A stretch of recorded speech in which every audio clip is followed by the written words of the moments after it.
reality. I'm just sharing a story with you, babies. So I'm flying on that spaceship. It must have been 100 million years ago or something. I don't know. Somewhere way back in the flow, in the origins of some of our creations in certain times, some of those recreative times I'm talking about. And, and there's like a medical procedure going on. It's like, this is when we began to genderize the reality again.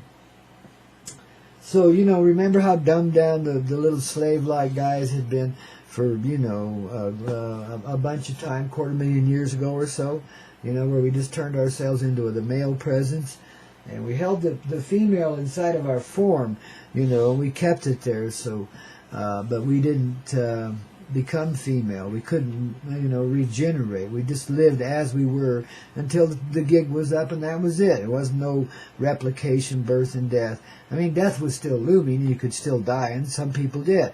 But mostly it was just, like a Cro-Magnon ease, kind of like that, existence. Because you still had intelligence, but just not a whole lot of it. Just enough to get by with the simplicity of life and be happy in that, Humanity needed a breath, needed to catch its breath. We'd really gotten fractured, and we'd really letting things got out of hand. And this is way before Atlantis or anything like it. But anyway, we'd really, that civilization had gotten so crazy that it just fractured itself, and it just had to die away. It was just, and so we needed this long breath of, whatever, 100,000 years or whatever it was, just to catch up on it, just to get back inside ourselves and be willing to create another dramatic resolution this time, because we finally come to the final chapters, the end of the play, so here we are living it today, man, in this existential sort of way, because all that's created in time is living in us now, and every little cell and atom is the memory of it, all of it, and same too in the cells and atoms of our Mother Earth, of which we are created. You see, your navel not only takes you back to the mother human that began all of the human race and the creation around her, coincidentally. You don't have to believe that. It's just the way I see it and live it, But, even further than that, to the Mother Earth from which she is created. See, this is a physical formation of the Mother Earth's love, given animation, emotion, passion, and a whole whop of experience to go with it, you see. She wanted to personify her children. This was the universe creating this. See, the entire universe got together and mixed up the genetic batching, so to speak, because it's a spiritual thing, mystical thing too, covers all the levels energetically. So it just manifests in the form we've been living in here. This is a corruption of our origination that we've been living in now. But of course, we're overcoming that by understanding the nature of our true history.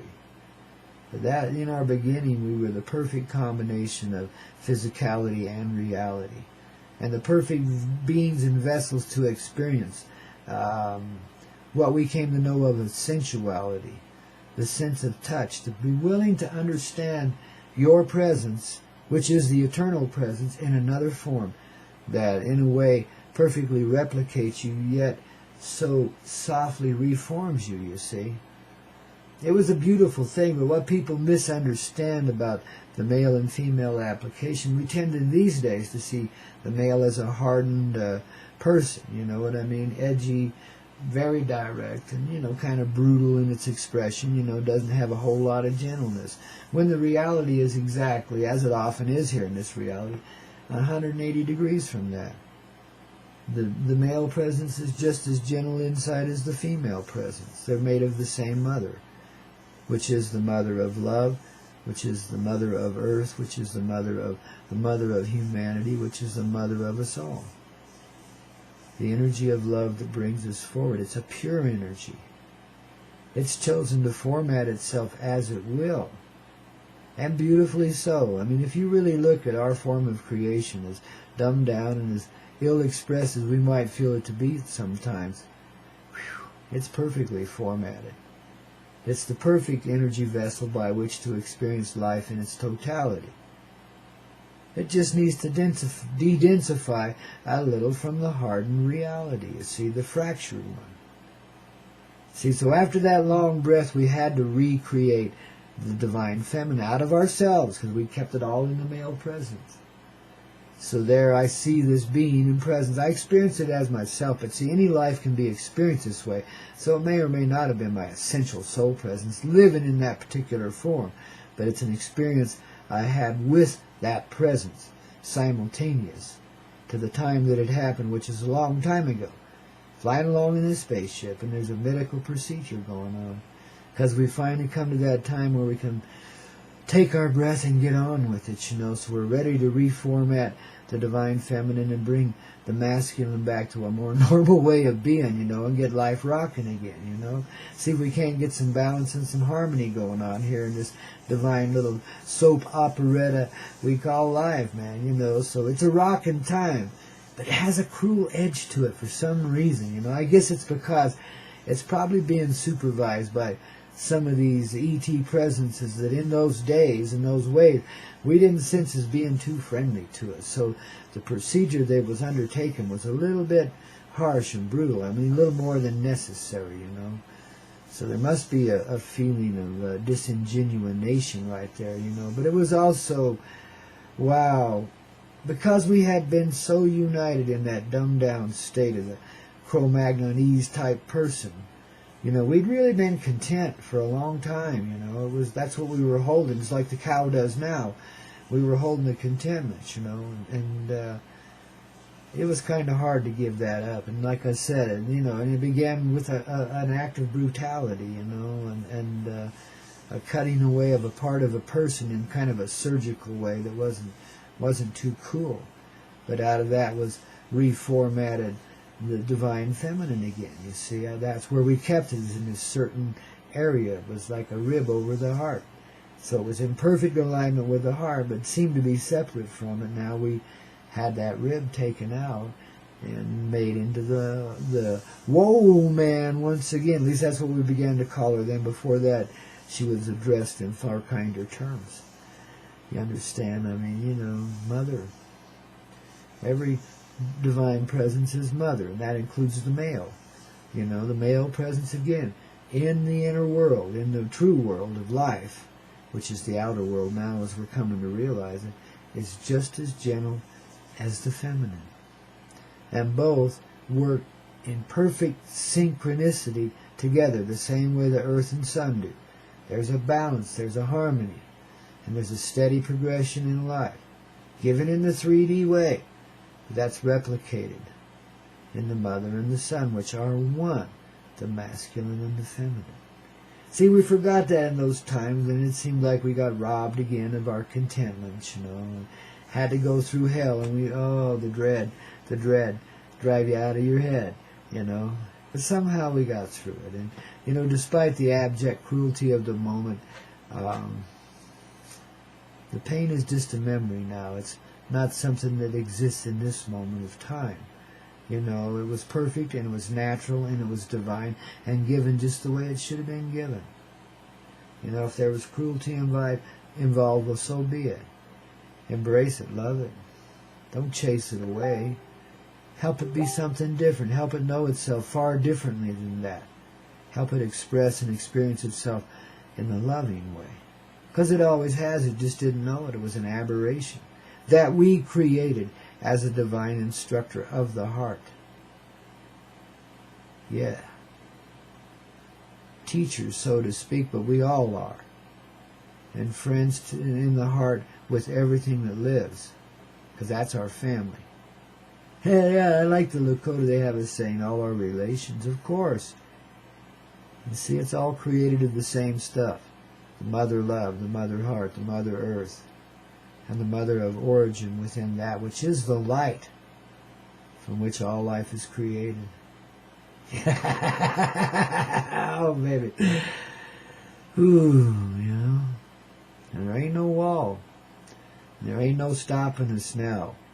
We're awake, we're alive, and babies, we're on our way today, in this moment of now. Expanding and how. In that coyote way, of course. Of course you gotta rock it, you gotta dance it, you gotta roll it, you gotta strum and stroll it. Needs its orchestration, you know. needs its finer expressions in the divine harmony. You know, what would the whole orchestra be without the piccolo or the kettle drum or the tuba? Gee whiz, we'd be lost.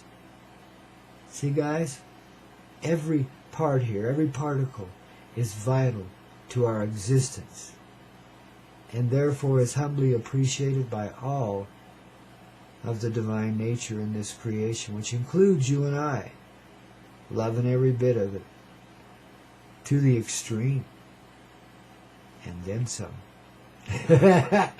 See, love is not something that's fleeting or fantasy. It's the one reality we've always lived here, despite all the holographic fiction we've created around it. That's the one thing that ain't 180 from anything. It's consistent in everything, and all of our experience here too. As you're beginning to find out, as you're beginning to realize from inside yourself, there's a unity in your experience here. A regenerative, evolutionary thing.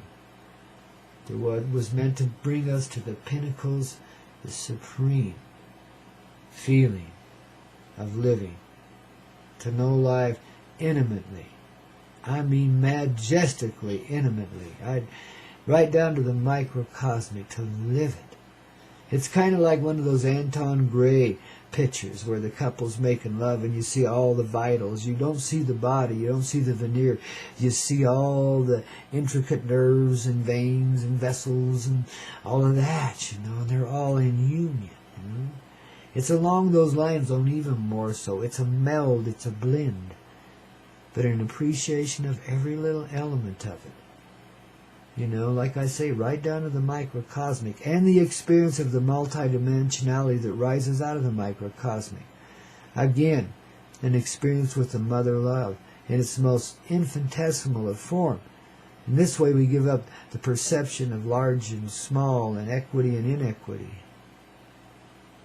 You know, and we value life together in that singular union of the microcosmic, the tiniest, the finest, the most refined, and all of our living forms of expression arising from that pinnacle of mother love, that little point of light that originates everything, is and always will be and always is forever. Inside each and every one, a reflection of that great sun, which is the Mother One. Yeehaw, babies. Get on them ponies and ride. So says Grandpa. Ooh, kind of shivering down his hide. Because you begin to realize the reality of it when you're living it, baby, don't you?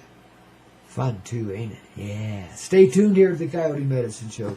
Lot more to go on this thrilling Thursday. Ooh, yeah, I'm sure. You know. This last hour is going to be a lot of fun.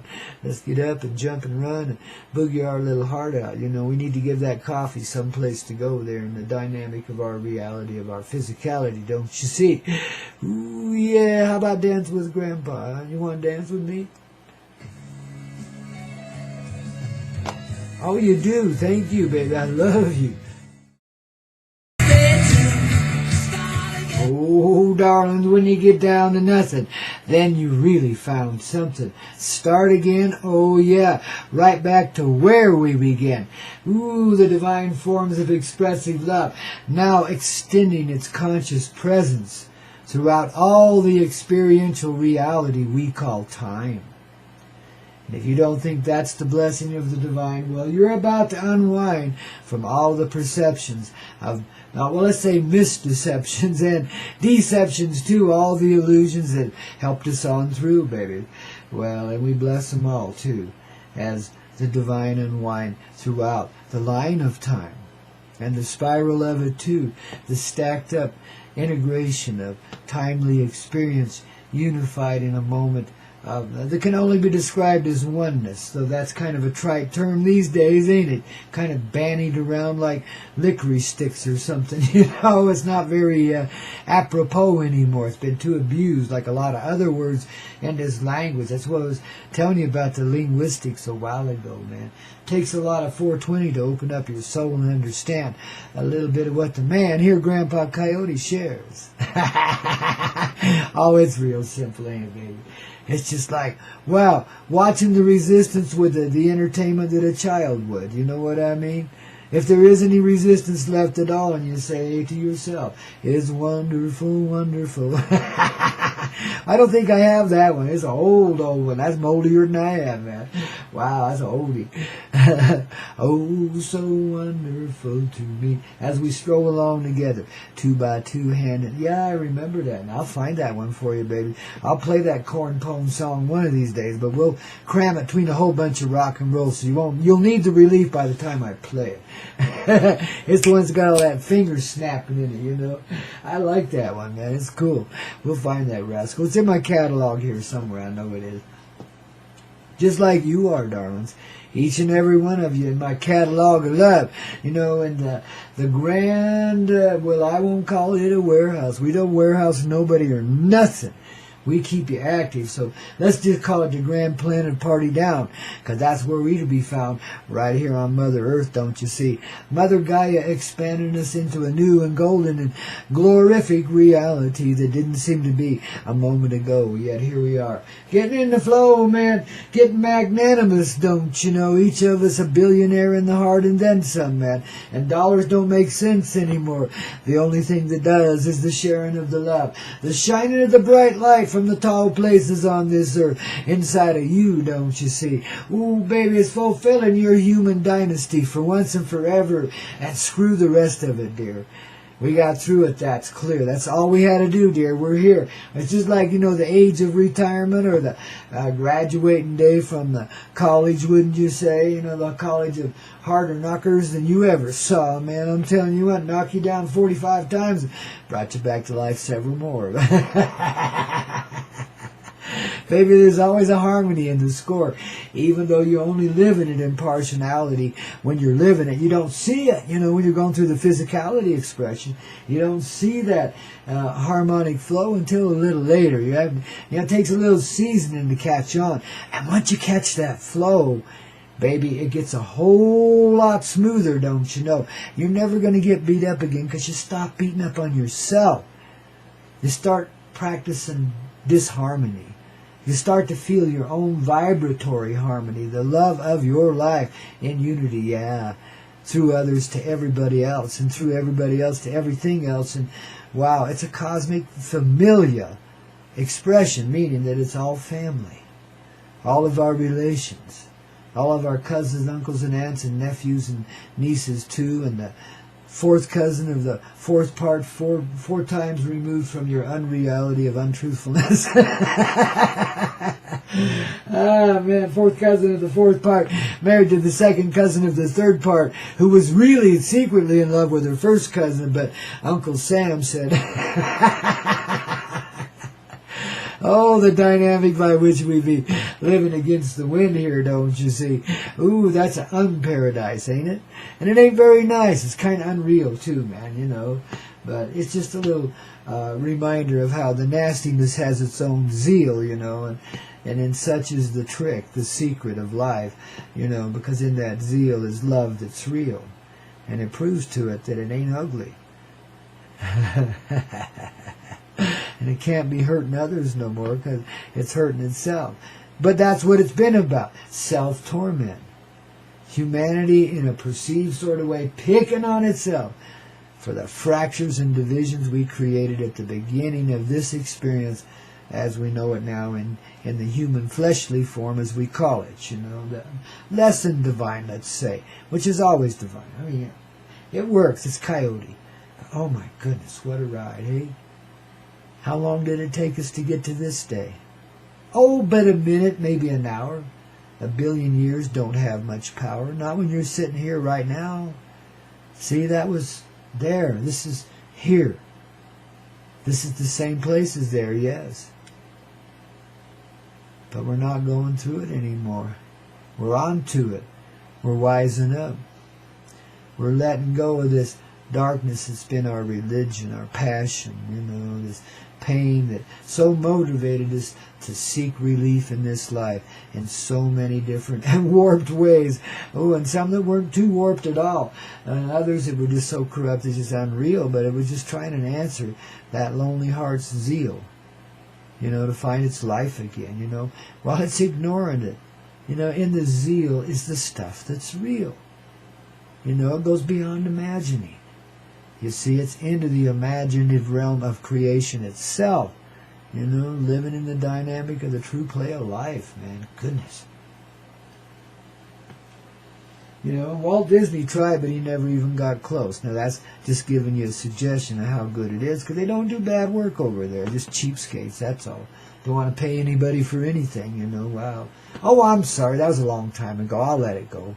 If I can let that go, you can let it go too, okay? So don't hate Walt Disney or the parent company of Walt Disney and stuff. Just be nice to him, see? I worked for him a long time ago, and I got wise. But I shouldn't have been so wise, I should have just let it go.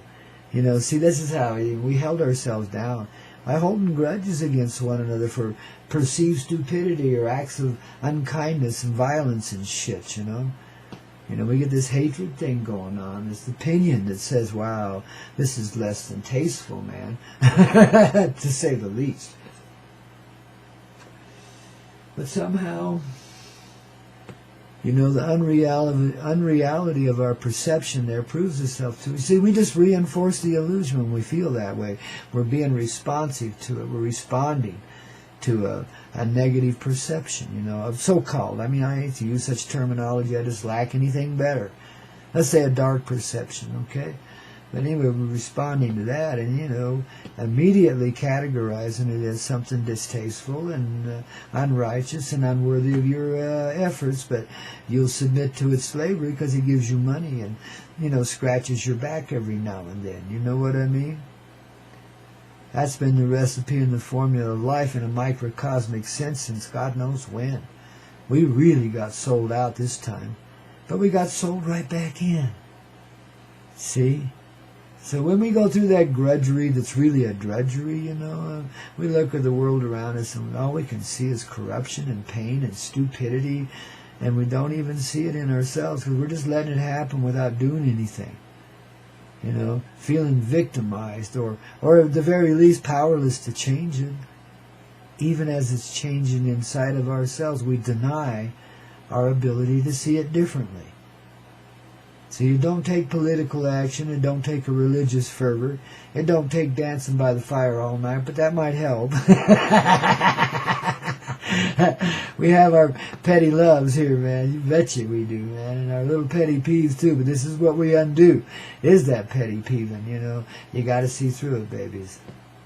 And that's the boogeyman right there, Everything that seems unrighteous and downright distasteful, to say the least, is our challenge. It's our boogeyman. Is it under the bed? Is it in the closet? Is it hanging over your head and scaring the living pee-pee out of you?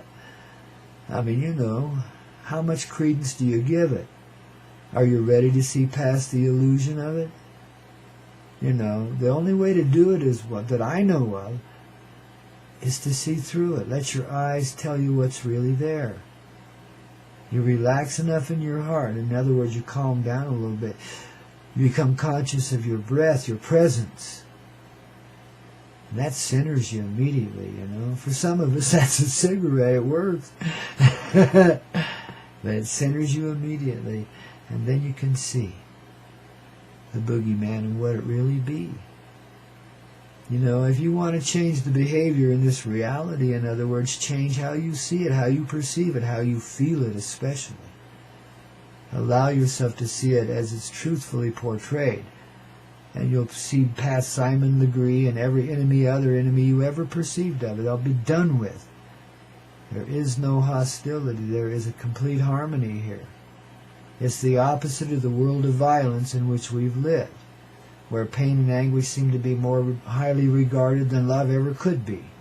It seemed like pain and anguish was something we loved to be, and be in, too, because we sure heaped a lot of it on ourselves, didn't we, I keep seeing the Middle East and feeling all that pain down there right now. So right now, guys, in our kind sort of way, in our kind old hearts, let's just extend our presence to first our peaceful self, And then on over there to the Middle East, just in general. Don't focus on Syria or any of the stupid groups over there like ISIS or what. Just don't focus on any of that. Just on the general area.